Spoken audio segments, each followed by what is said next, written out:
Hello and welcome to the emngee YouTube channel. Sorry for the long hiatus. We haven't posted anything in a few months. It's because we've both been busy with school, and as you can tell about from the title, I just finished school. So right now Monday is still in school right now. She's in school for nursing, and I just did my trucking school. So I just wanted to share a few things from my experiences with school, and basically to help anybody out who's trying to obtain their Class A CDL. It's really not that hard. I'm going to break everything down from the prices to what to expect and what to do, kind of like on your maneuvers, your in-cab inspection, your circle check, all that great stuff. And it's great because I got all this knowledge, and I'm just going to give it to you guys for free. It doesn't cost anything. And I hope you guys enjoy it, and I'm gonna start posting more videos more frequently because now I have more free time on the weekends because I no longer in school anymore. So just stay tuned. Make sure you hit that bell, and that way you can get all these notifications. Because I'm gonna be posting videos like crazy now. So I'm gonna click to the next clip right here where I'm gonna teach you what to expect, or show you what to expect, and breakdowns of everything. Alright guys, so right now I'm about to break it down for you, the whole Class A CDL. So basically, when you first get your CDL, you're going to have to get a CDL permit. So basically what that comprised of is you have to get an air brakes test, a combination test, general knowledge test, and then when you take all three of those tests, you have to pay for your road test as well. So I have the prices mapped up right here, and this is the price at what it's in Connecticut or New England. So it's going to be different in your area. So what I end up paying is $5 for air brakes, $5 for combination, $16 for the general knowledge, and once you pass all three, you pay for your road test right then and there, and that was $30. So if you take all three of them in one day, you'll be walking out of the DMV paying $56 right then and there. So basically, once you get your permit by doing all three of those tests, you're going to have to take your actual physical road test or CDL exam, and you can do that two ways. You can either go to school like I did, or you can actually take it on your own, but you would need access to a tractor trailer truck like this one. So I don't know if you know anybody who has one that will let you use one, or maybe you can rent one, but maybe it could be cheaper. That's why I put a question mark over here, because when everything's said and done, minus the rental fee for the truck, everything's going to come out to roughly around $108, depending on your area. So on your road test, you're going to have to do a brake test. You're going to have to do 3 brake tests. Air brakes, service brakes, trailer brakes. You're going to have to do your in-cab inspection. You're going to have to do your under the hood, your circle check, your walk around. And you're going to have to do your physical road test. You're going to have to do your maneuvers, 3 maneuvers, parallel parking on both sides, whatever the DOT or DMV inspector wants you to do. He can have you do an alley dock, which is an L-shaped parking. You could do a parallel park on either driver's side or blind side. You can he can have you do straight back, which is I think mandatory, and offset parking on both sides depending on what he wants you to do. But you're gonna do 3 of those, any of those combinations. So just remember, when you do your road tests, you have to do all of these. I'm going to have the video of a quick in-cab inspection / brake test coming up. I hope you guys will enjoy that. But when you do all that, you're going to have to go to the DMV after, obviously, to upgrade your permit to a CDL. And when you go to the DMV, they're actually going to charge you basically $52 to upgrade it, and basically to get a duplicate of your license, because they're going to take your license and it's considered a duplicate. So altogether, that's where you get the 108 from.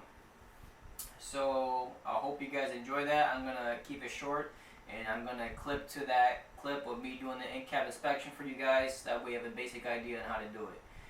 If you liked it, if the video helped you out, make sure you leave a thumbs up, subscribe, and I'll see you guys in the next one. Alright guys, so the first thing we want to do with the in-cab inspection is to chock your tires, your drive tires.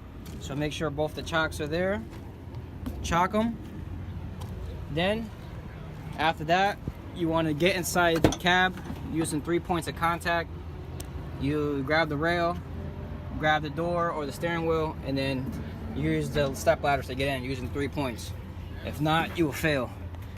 After that, you want to do your safe start procedure, which is making sure that both the buttons are out, your emergency brake is on, make sure the truck is in neutral, and now you can start the truck, put the clutch down to the floor, and turn it on.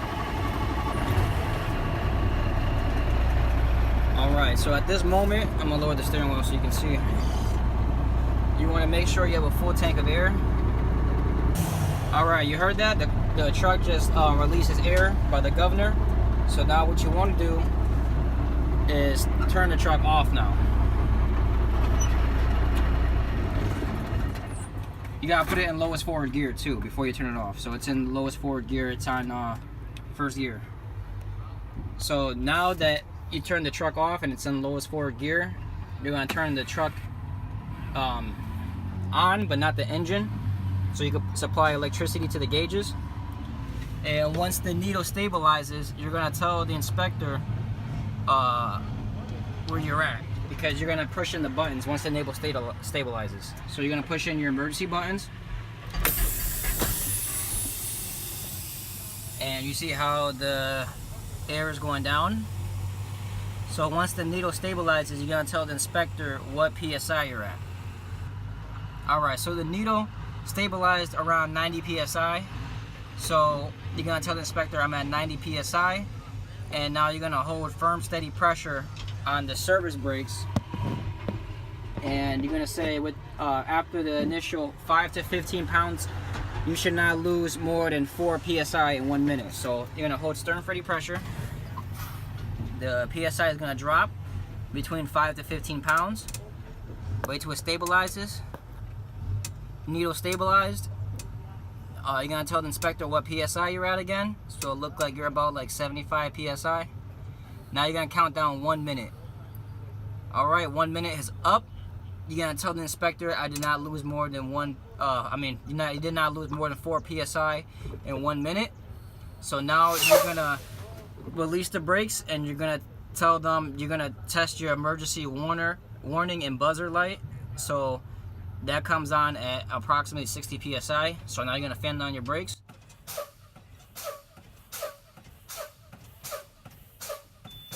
Alright, your buzzer light and your warning and buzzer light is coming on.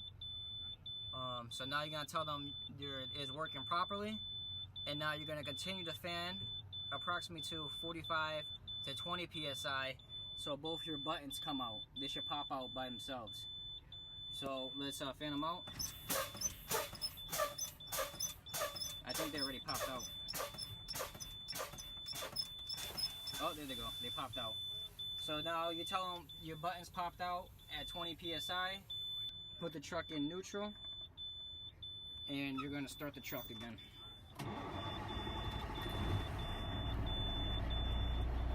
Alright.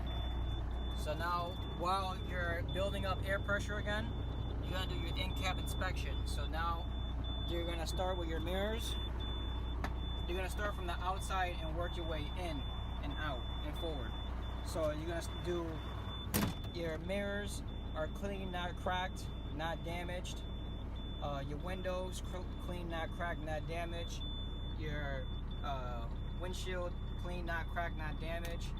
Windshield wipers working properly, making proper contact with the glass. Your defroster and AC is working properly, not damaged. Then you're gonna do your city and highway horn working properly.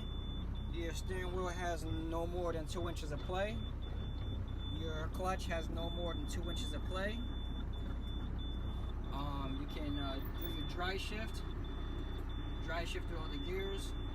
Make sure that they're working properly, all that shit. After that, you're gonna do your 3 service equipment, which is spare bulbs and fuses.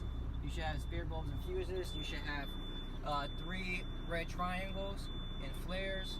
You should have a fire extinguisher properly mounted, rated, and charged.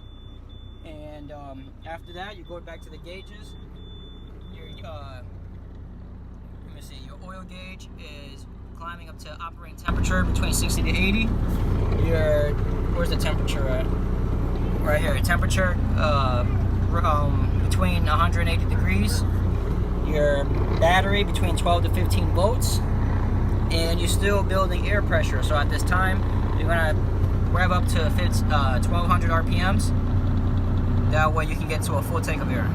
The truck just exhausted the air, so now what you're gonna do is again put it in the lowest forward gear. You're gonna turn the truck off. You're gonna take the key with you, because you have to take the key if not you fail. Get out the truck using 3 points of contact. You're gonna remove your chock blocks.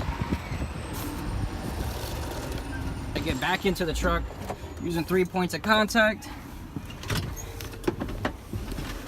Alright, make sure the truck's in neutral. As always, start the truck. Truck's in neutral. Now you're gonna do your brake test. So you're gonna push in the tractor brakes, and you're gonna test your trailer brakes now. So you're gonna release the clutch a little bit, and the truck should not move at all.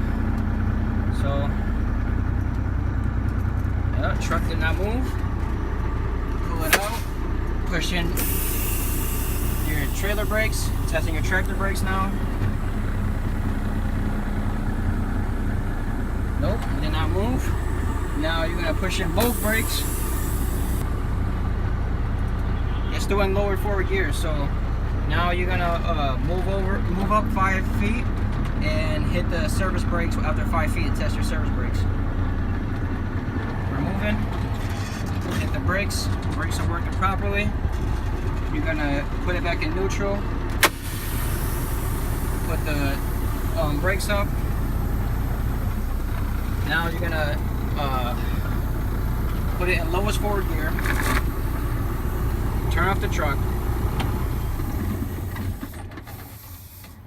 Supply electricity to the gauges. Alright, so now you got electricity. Now you gotta test your blinkers, your high beams, your low beams.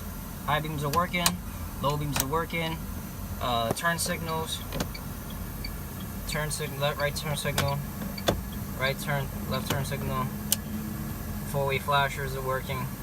And when you test each one, you have to get out the truck and look at them. So before you get out the truck, when you're all done, keep the left turn signal on and high beams on. And you're gonna say that completes my in-cab inspection.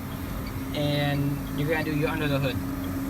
Hope this helped. If it did, leave a like, leave a comment, and subscribe. Thank you very much. Bye bye.